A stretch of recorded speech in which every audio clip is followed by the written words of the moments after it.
So it's 6:17 and we're going on a farm adventure. How's it going? Made you a coffee. We're off to see the wizard, the wonderful wizard of Cambridge. She's called Calixta. She is quite a brilliant young female farmer who is, I think, every London chef's favourite farmer. She is delivering the goods. She's really creating a diverse range of vegetables that you can really get excited about. As a chef, your life is so much easier when you've got a beautiful Rosalba Radicchio, or these special heritage varieties that you don't see anywhere else. Oh, we're here. That's quick. We're timing. Vic, you're speed racing. Horse and carriage. Horse and carriage, be careful of the Amish. Get that Amish sign.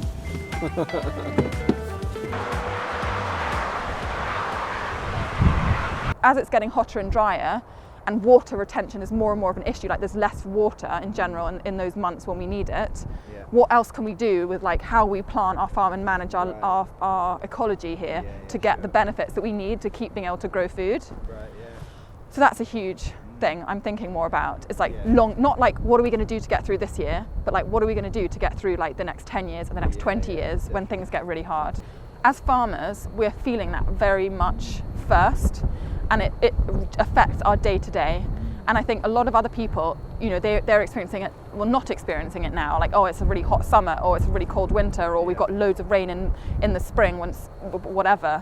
Whereas for us, it's like directly impacting so much already that one can only imagine when things change even more, or are more, it's not so much about it's more about the things being erratic, like not being able to guarantee I won't have frost after this date. Well, last May we had a frost in May, and we had to cover nearly an acre of pumpkins and squash to keep them protected, which is unheard of. So I am a farmer based in Cambridgeshire, and I was really lucky enough to do a degree and study in America, where I spent time in North Carolina and then other areas of the country. Learning about sustainable farming, getting experience in different climates, working with different incredible teachers and mentors and farmers to sort of gain knowledge and experience before coming back to the UK. And that is where I started Flourish. Flourish is a regenerative farm based in Cambridgeshire, so really close to London, just an hour or so away from Silo. And we grow a huge variety of different crops. We grow over 800 varieties.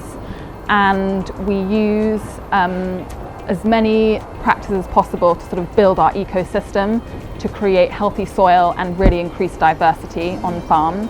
And the other thing that's sort of a bit different about what we do is we only work directly with our customers. So we supply chefs directly, we do everything in-house, from planting the very first seed right through to bringing the deliveries in. And that's really important for us because we want to have that clear communication and that direct supply to the people that we're working with. Regenerative agriculture, it's just something that I'm particularly taking the opportunity to talk about as best as we can, and to wrap our heads around it with different people. And it's a broad term, but I think a really important one. I think organic was just this dominant force in agriculture, but I think there's a lot of people realizing that it's incredibly restricting and quite a very narrow, myopic kind of perspective on farming and agriculture. What are your thoughts on that? I think farming systems in general are so complex that it is actually quite hard to define them by a term.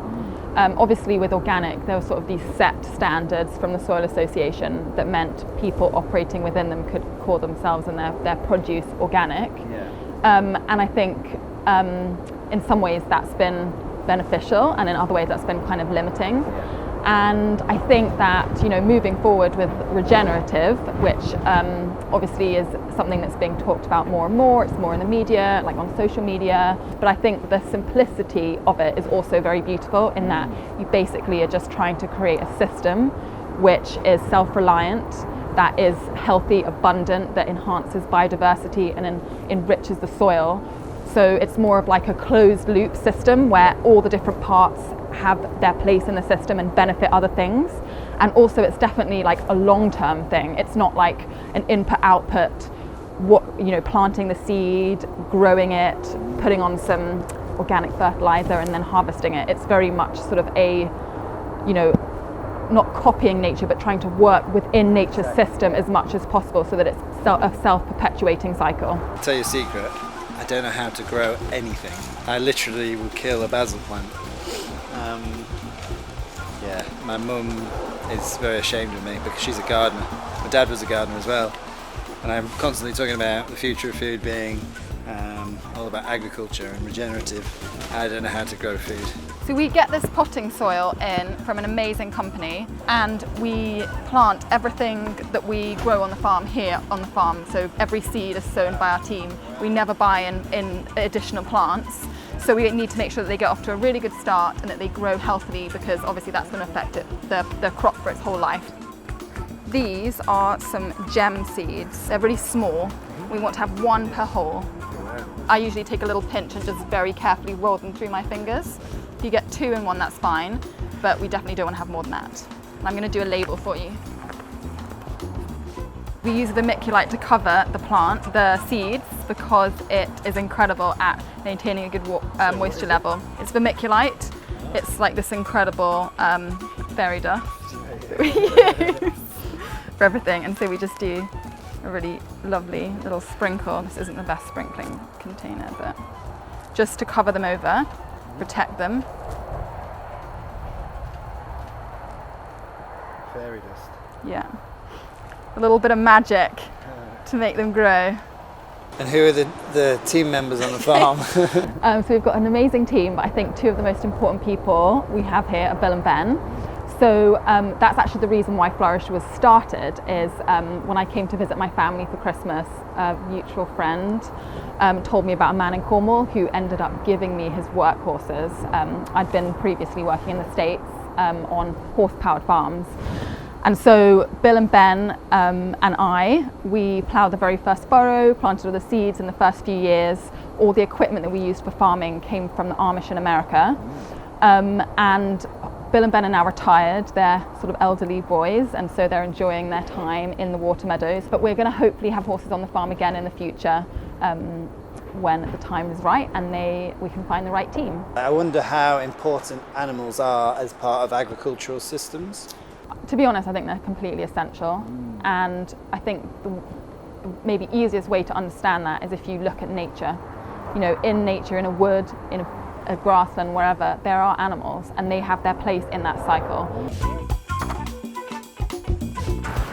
We should do guess that plant. Oh, yeah, go on. Some, is it a brassica? Yeah. Broccoli? Yeah. Those brown broccoli? Good one. It's actually broccolettes, but yeah. Did you get that on record? Okay, what about those ones? That's hard. You see Lettuce. How we had a little mistake there. Yeah. Quite hard. What's that? The label. I'm good at this. Celeriac. Yeah. Cool. Today was a good day. It was beautiful to see the farm, Bill and Ben. Obviously this is a quiet time of the year where there's not much happening, but it'd be good for that perspective in the further videos throughout the seasons. And Calixta is just an enigma. Such a workhorse, excuse the pun, but like she's tirelessly energetic and positive and inspiring, an amazing leader and an exciting force for regenerative agriculture. And it was really interesting to hear her talk so passionately about introducing livestock into the farm, into the system. Again, it's perplexing to think of how vital animals are as part of a sustainable agriculture. So yeah, that's the end of this windy transmission.